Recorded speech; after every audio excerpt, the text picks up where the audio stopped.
할렐루야. 함께 따라서 합니다. 하나님이 하시는 일.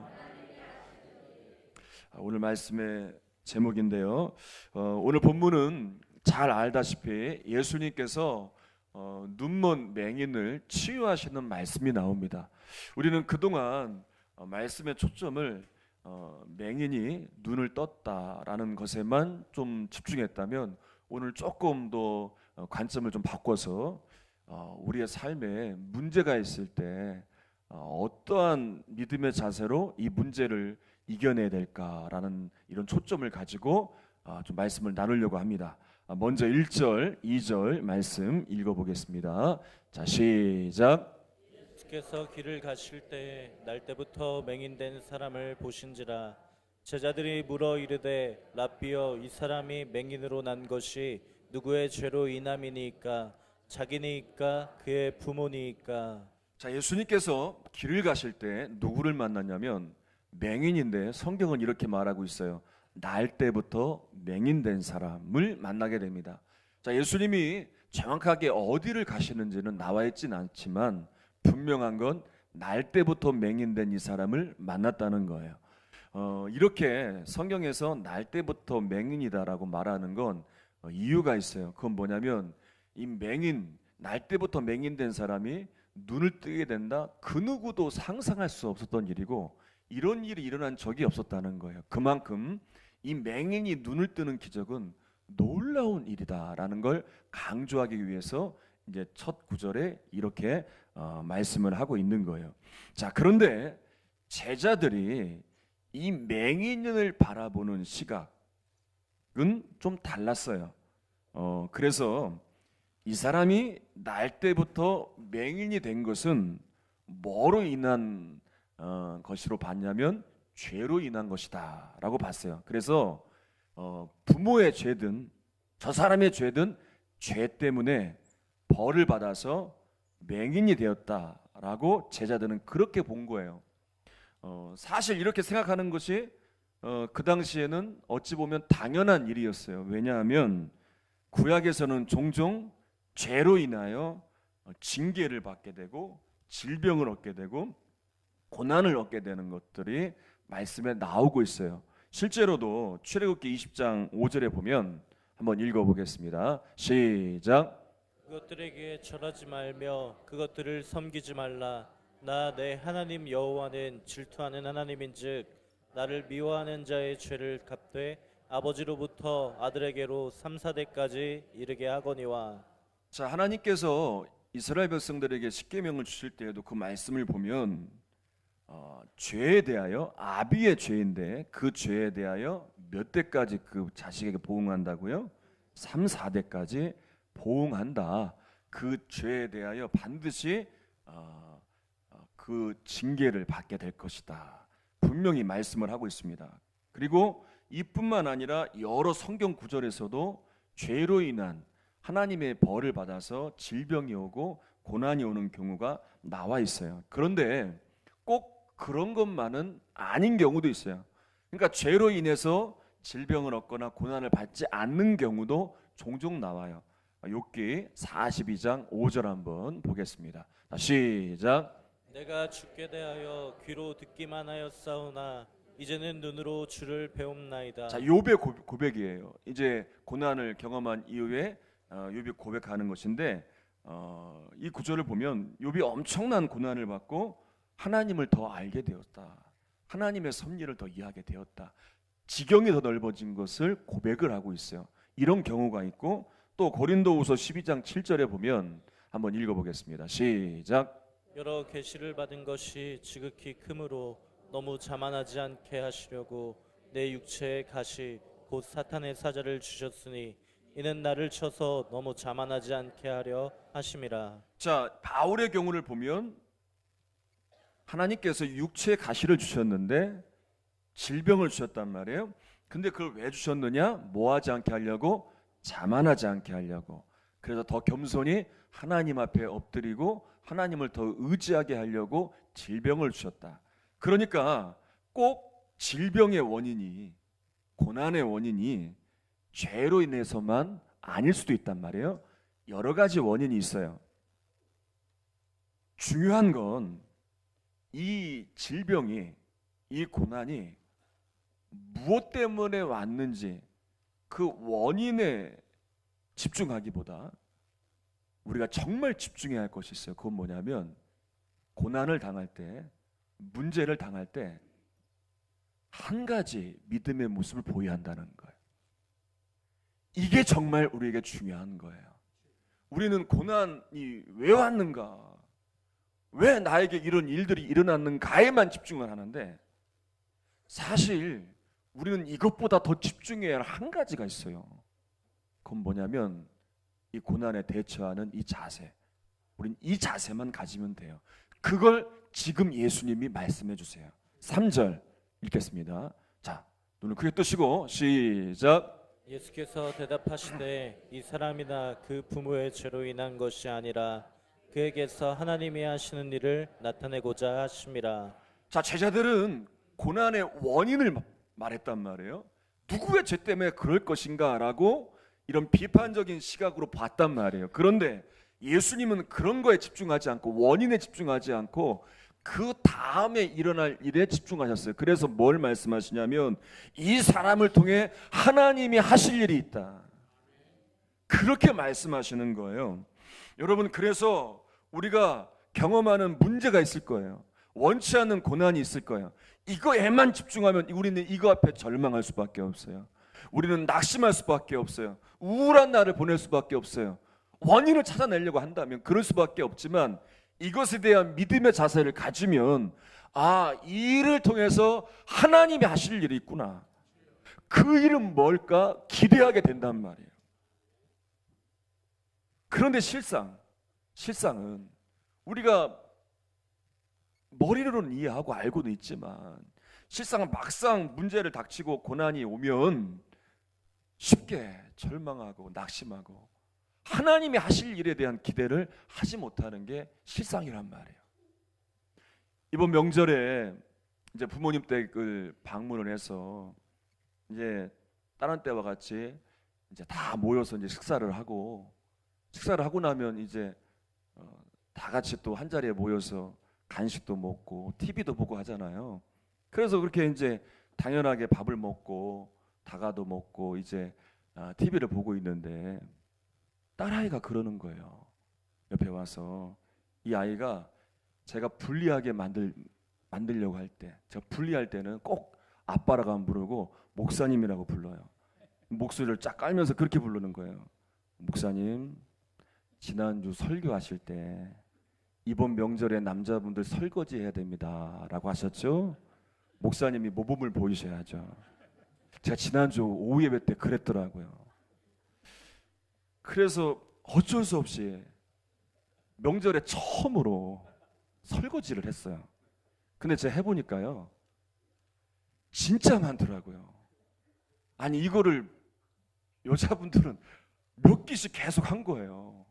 야, 이 밥하고 이 설거지하는 일이 보통이 아닌 거예요. 그래서 그 다음날 또 아침밥을 먹고 나면 또 쳐다봐요. 목사님 이런 눈으로 설거지하라는 거예요.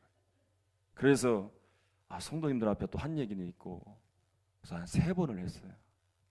1년치는 다 한 것 같아요. 이제 그런데 저희 집 이제 형님이 늦게 결혼을 해서 아이가 안 생기다가 인공수정을 해서 늦은 나이에 아이가 생겼어요. 근데 이게 1살인데 이 아이가 아파서 중환자실에서 사경을 헤맨 적이 있어요. 오랜 치료를 받고 제가 그래서 여러분들에게 새벽에 기도 부탁도 급해서 한 적이 있습니다. 그런 적이 있었는데 이번에 보니까 너무 건강한 거예요. 너무 막 아이가 얼마나 튼튼한지 여자애인데 포동포동해요 아주. 그런데 이 아이가 이제 아픈 뒤로 이제 곱게 키우니까 딴 사람을 보면 낯설어 하는 거예요. 그래서 막 낯선 사람들이 있으니까 막 울어요. 울다가 자기 이제 부모님이 오니까 엄마 아빠가 와서 이렇게 안아주면 울음을 그치는 거예요. 그 품 안에서 막 발길도 하고 막 웃고 까르륵거리고 그 품 안에만 있으면 너무 좋아하더라고요. 그런데 저희 집 애들을 보니까 부모보다 스마트폰을 찾아요. 그렇잖아요, 요즘 아이들. 부모를 안 찾아요. 핸드폰만 있으면 되고요. 다른 것만 있으면 되더라고요. 제가 이것을 보면서 오늘 말씀을 준비하며 깨달은 게 있어요. 우리가 찾고 구해야 할 분은 아버지 되시는 하나님이세요. 어린아이가 부모 품 안에만 있으면 그렇게 좋은 거예요. 발길질하고 까르르 웃고 그렇게 좋은 것처럼 우리가 하나님 품 안에 있으면 가장 복된 삶을 살아갈 수 있는 거예요. 그런데 문제가 있어도, 고난이 있어도, 질병이 있어도 여러분, 우리는 하나님 품 안에 있으면 되는 거예요. 그런데 사실은요, 평소보다 문제가 있을 때, 고난이 있을 때, 질병이 있을 때 하나님을 더 찾고 구해야 돼요. 여러분, 우리 신앙의 선배들을 한번 생각해 보자고요. 여러분, 문제 있으면요, 가정에 무슨 문제가 있다 하면 이불보따리 싸서 예배당에 와서 밤새 철야했어요. 기도원에 가서 또 산에 올라가서 부르짖으며 기도하는 것이 우리 신앙의 선배들이 해왔던 모습인데, 여러분, 점점 이런 모습이 사라지잖아요. 여러분, 문제가 있다고 보따리 싸서 기도한다? 여러분, 이제 이런 일들이 일어나지 않고 있어요. 어려울 때일수록, 문제가 있을수록 하나님을 더 찾고 기도하고 더 예배 자리에 나오고 더 기도해야 되는데, 실상은 문제가 생기면 하나님을 더 찾기보다 하나님 없이 이 문제를 하려고 해요.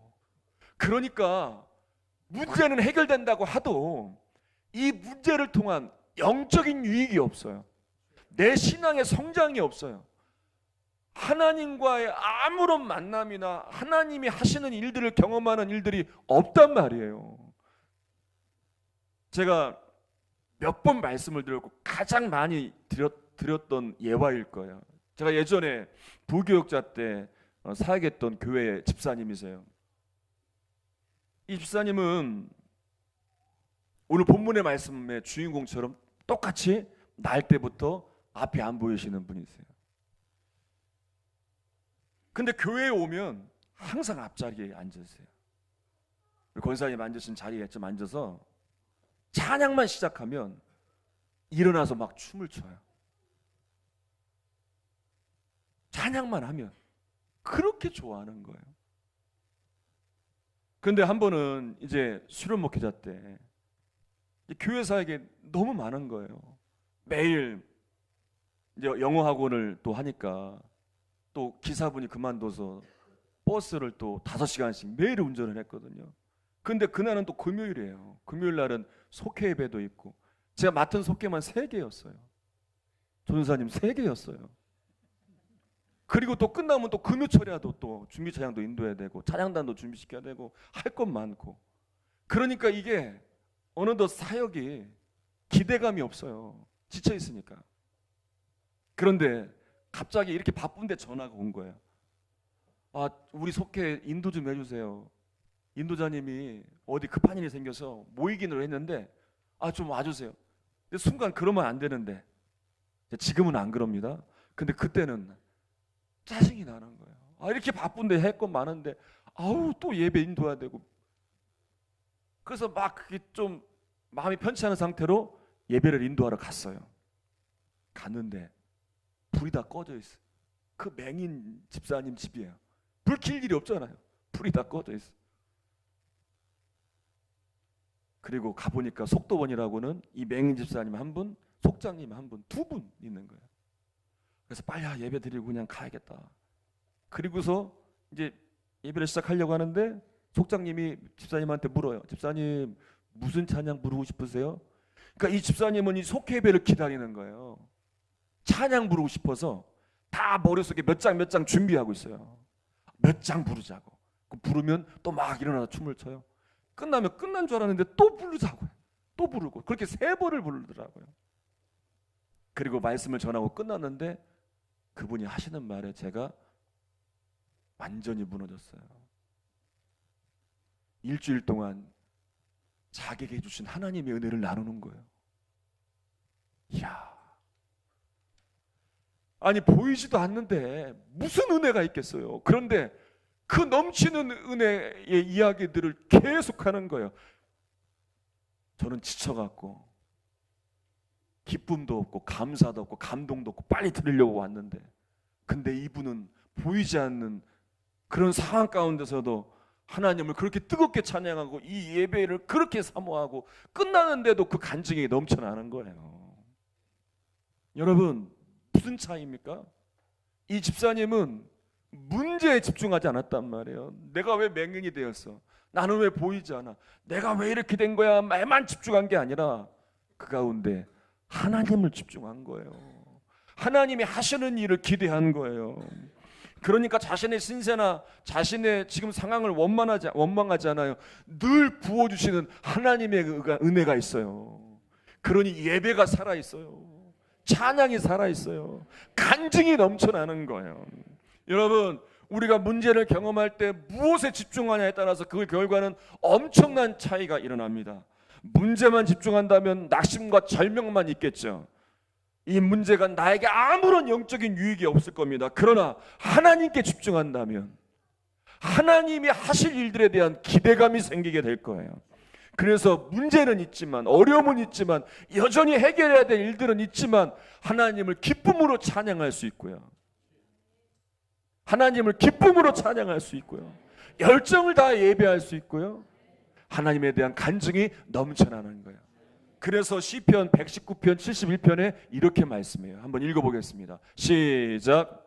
고난당한 것이 내게 유익이라. 이로 말미암아 내가 주의 율례들을 배우게 되었나이다. 그래서 우리에게 있는 고난이 유익이 되는 거예요. 왜요? 하나님의 이 은혜를 경험하고 하나님을 더 기대하게 만들고 내가 더 성장할 기회가 되니까. 여러분, 이런 유익이 여러분들에게도 임하기를 주님의 이름으로 축원합니다. 자, 이제 예수님께서 이런 말씀을 하십니다. 4절 5절 한번 읽겠습니다. 시작. 내가 아직 낮음에 나를 보내신 이의 일을 우리가 하여야 하리라. 밤이 오리니 그때는 아무 일 할 수 없느니라. 내가 세상에 있는 동안에는 세상의 빛이로라. 자, 낮이란 말이 나오는데, 낮은 예수님이 이 땅에서 사역하시는 동안을 낮이라고 표현을 했습니다. 그리고 밤은 뭐냐면 이제 예수님이 십자가의 죽음과 부활을 통해서 승천하신 이후에, 이것을 밤이에요. 이제 메시아로서의 사역이 끝나고 난 이후를 밤이라고 표현하고 있어요. 그러면서 이렇게 말씀하세요. 지금이 낮이에요, 밤이에요? 밤이라고 하시는 분들은 어떻게 되나요? 지금 낮이에요, 밤이에요? 낮. 예수님이 지금 메시아로서 사역을 하시고 있는 낮이란 말이에요. 그러면서 지금이 예수님을 보내신 이 누구세요? 하나님의 일을 할 때임을 말씀하시는 거예요. 그러면서 그 일을 기대하라는 거예요. 그리고 예수님께서 맹인된 사람의 눈을 띄우시는 건 단순히 이 사람의 육적인 눈만 뜨는 것이 아니라 죄인된 우리들이 구원받는 이 영적인 역사를 일으키는 이 빛의 역사가 있음을 가르쳐 주시는 거예요. 여러분, 우리에게도 낯이 있습니다. 낯이 뭐라고요? 우리가 이 땅에 살아있는 동안 하나님의 일을 하는 이 일들을 감당하는 지금이 우리에게는 낯이에요. 밤은 뭡니까? 이제 우리가 이 땅에서 생을 마감하고 죽음 이후는 밤이에요. 우리는 다 낮을 보내고 있습니다. 여러분, 낮을 보내고 계세요. 밤을 보내고 있으면 큰일 나요. 다 낮을 보내고 있습니다. 여러분, 이 기회가 있을 때 우리가 뭘 해야 된다고요? 하나님의 일을 이루어야 한단 말이에요. 우리는 이 일을 기대해야 돼요. 지금 이 일을 이루어 가야 된단 말이에요. 날마다 점검해야 돼요. 내가 지금 하나님의 일을 이루고 있는가? 내가 지금 낮인데 하나님의 나를 보내셨고 세우셨는데 나를 통해 하나님이 이루어지고 있는가? 날마다 점검해야 돼요. 자, 이 말씀을 하시고 나서 이제 소경의 눈이 뜨여지는데 우리가 집중해야 될 한 가지가 있어요. 한번 말씀을 보겠습니다. 6절 7절 읽겠습니다. 시작. 이 말씀을 하시고 땅에 침을 뱉어 진흙을 이겨 그의 눈에 바르시고 이르시되 실로암 못에 가서 씻으라 하시니, 실로암은 번역하면 보냄을 받았다는 뜻이라. 이에 가서 씻고 밝은 눈으로 왔더라. 자, 이제 맹인된 이 사람이 눈을 뜨게 되는데 이 기적을 경험하는 일을 보니까 놀라운 한 가지가 있어요. 그건 뭐냐면 예수님이 그냥 예수님의 이름으로 선포하고 눈을 뜨게 할 수도 있어요. 그런데 그렇게 안 하세요. 어떻게 하시냐면 이 맹인에게 기회를 주세요. 어떤 기회? 순종할 기회를 주세요. 그래서 땅에 침을 뱉어 진흙을 이겨 눈에 바르시고 실로암 못에 가서 씻으라 말씀하세요. 이제 선택만 달려있는 거예요. 이 맹인이 순종하느냐 순종하지 않느냐에 따라서 눈이 뜨여지고 안 뜨는 이 역사가 일어나게 될 거란 말이에요. 그리고 이제 이 맹인은 이 말씀대로 순종하고 따르니까 눈이 떠지는 기적이 일어나요. 여러분, 우리가 정말 여기서 정말 깨달아야 할 건 이거예요. 하나님은 그냥 하나님의 역사를 이루실 수 있어요. 그런데 하나님은 우리를 통해 이루어 가실 때 중요한 키를 우리에게 주세요. 어떤 키냐? 순종. 그래서 하나님은 다 준비해 놓으시고 이렇게 하라 맹인에게 이야기한 것처럼 우리에게도 순종의 말씀을 주세요. 던져주세요. 그리고 우리가 순종할 때 그 역사가 이루어져요.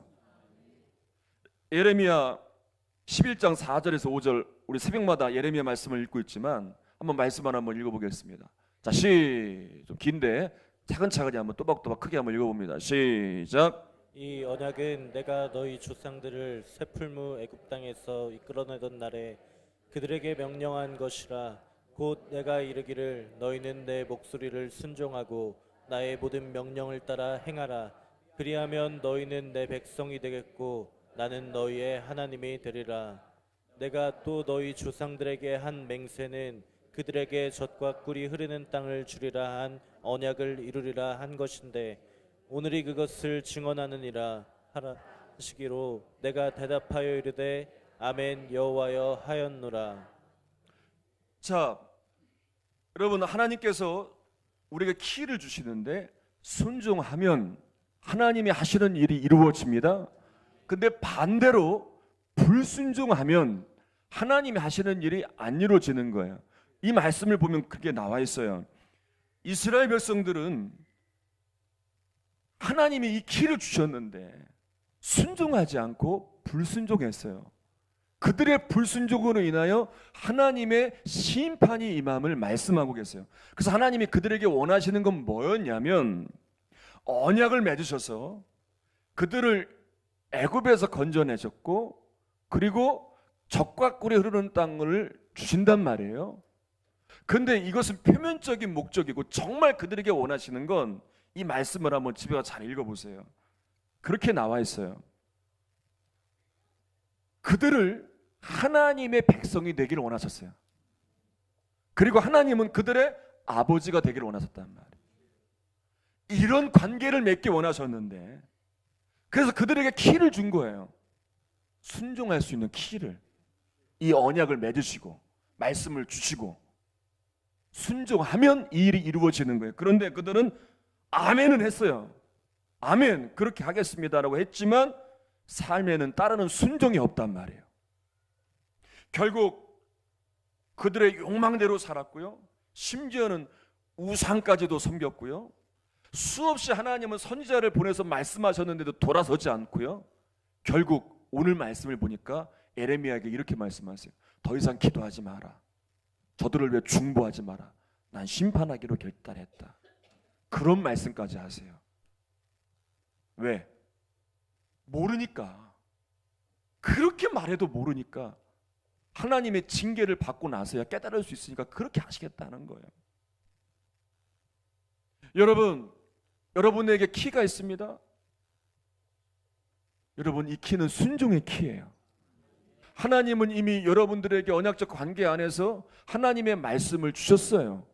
이 말씀을 통해 하나님이 하시는 일이 이루어지는 건 여러분들이 순종할 때예요.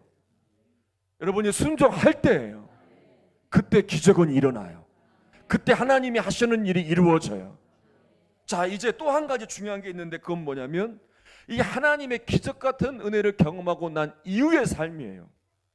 대부분 믿는 분들이 여기에만 머물러요. 하나님의 기적은 경험하고 하나님의 은혜는 경험했는데, 놀라운 하나님의 역사를 경험했다고 말하는데 거기에서만 머무르고 끝나요. 그 이유가 중요하단 말이에요. 근데 맹인된 이 사람이 눈을 뜨고 나서 보니까 눈뜬 기적만 경험한 것으로 끝나지 않았어요. 그 이후의 삶의 결단들이 있었어요. 여러분, 하나님께서 이 맹인된 사람을 통해서 하나님이 하시는 일을 이루고자 하실 때 눈을 뜨게 하는 데만 있지 않았단 말이에요. 그 일 통해 하실 일이 있었단 말이에요. 그건 뭐냐? 이 맹인된 사람을 통해서 예수님이 메시아이심이 증거되길 원하셨어요.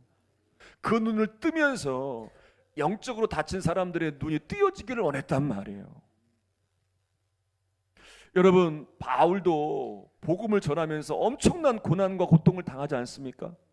그런데 바울이 그 가운데서도 하나님을 찬양하고 사명을 놓지 않았던 건 하나님의 역사와 기적을 경험한 뿐만 아니라 그 이후에 일어나는 하나님의 행하시는 일들이 있었기 때문이죠. 여러분, 우리가 이런 기대를 가져야 됩니다. 우리가 이런 기대를 가져야 돼요. 이번 명절에 이제 여러분 용돈 많이 주셨죠? 대부분 여러분들 주시는 분들이잖아요.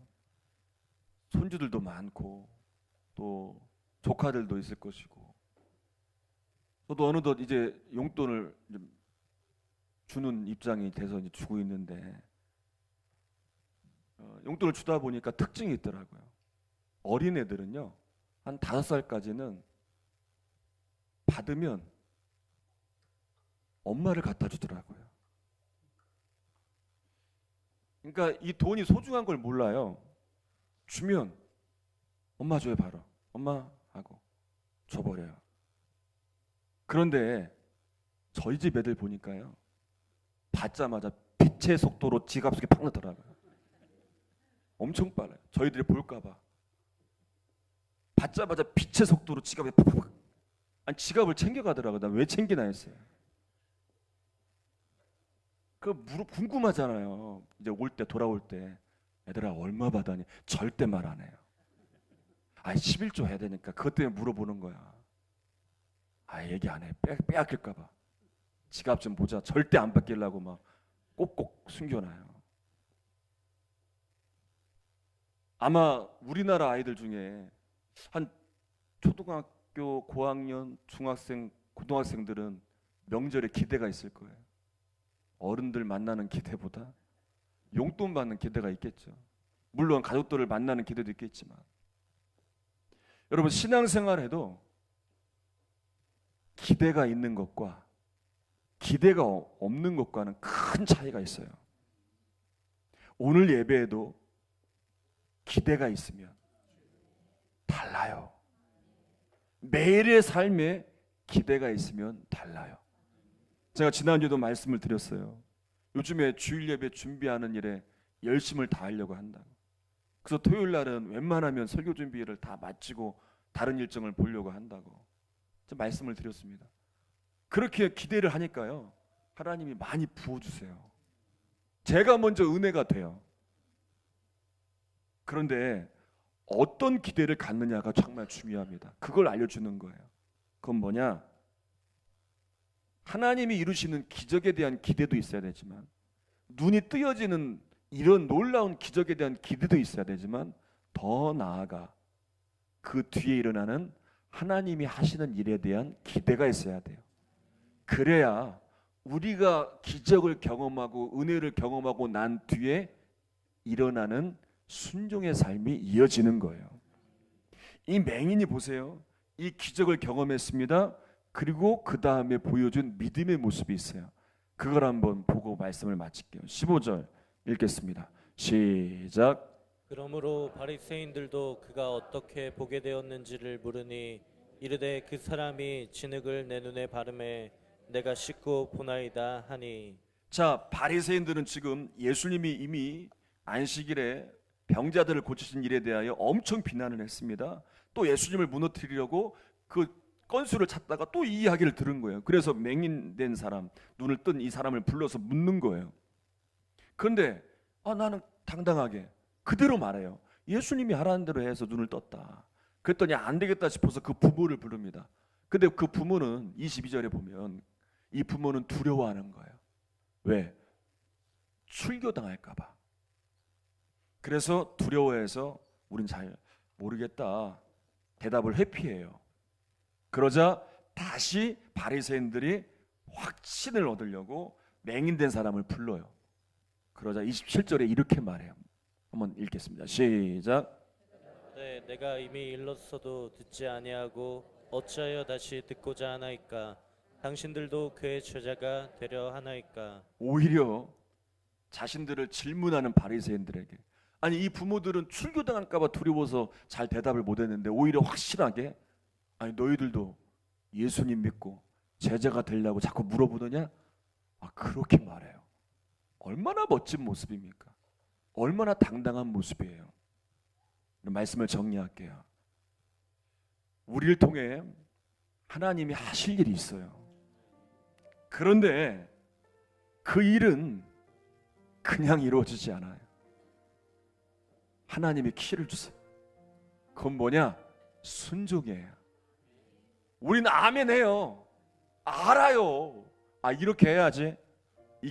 그런데 부딪혀 보면 그렇게 하는 것이 힘들 것 같고, 그렇게 살면 뭔가 손해볼 것 같고, 뭔가 내가 원하지 않는 것 같고 순종을 미루어요. 근데 여러분 그게 뭔지 아세요? 불순종이에요. 그건. 그래서 하나님이 하시는 일이 안 이루어져요. 그리고 순종해서 하나님의 기적을 경험해요. 하나님이 하시는 일을 누려요. 그런 다음 이제 우리가 해야 될 건 뭔가? 그렇게 하신 하나님을 전하며 사는 거예요. 나에게 하나님이 어떤 분인지 세상에 증거하며 보이며 사는 거예요. 여러분 이게 얼마나 멋진 삶입니까? 먼저는 여러분 순종의 키를 가지고 하나님 말씀하신 대로 순종하시기를 바랍니다. 그렇게 살아내시기를 바랍니다. 그리고 하나님이 하시는 일들을 경험한 이후에 나를 통해 하나님이 하신 일들을 증거하며 전하며 사시는 여러분들 되시기를 주님의 이름으로 축원합니다. 축원합니다. 우리 함께 찬양하겠습니다.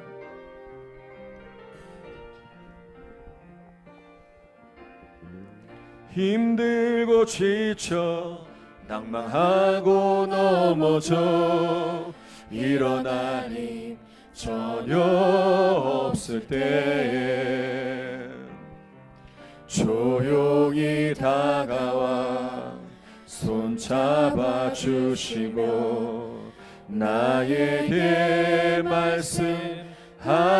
말씀하시네. 나에게 실망하며 내 자신 연약해 고통 속에 눈물을 흘릴 때에 못자국 난 그 손길 눈물 닦아주시며 나에게 말씀하시네. 힘들고 지쳐 힘들고 지쳐 낭망하고 넘어져 일어나니 전혀 없을 때에 아멘. 조용히 다가와 손 잡아주시며 나에게 말씀하시네. 나에게 실망하여 내 자신 연약해 고통 속에 눈물 흘릴 때 못자국 난 그 손길로 눈물 닦아주시며 나에게 말씀하시네. 너는 내 아들이라 너는 내 아들이라.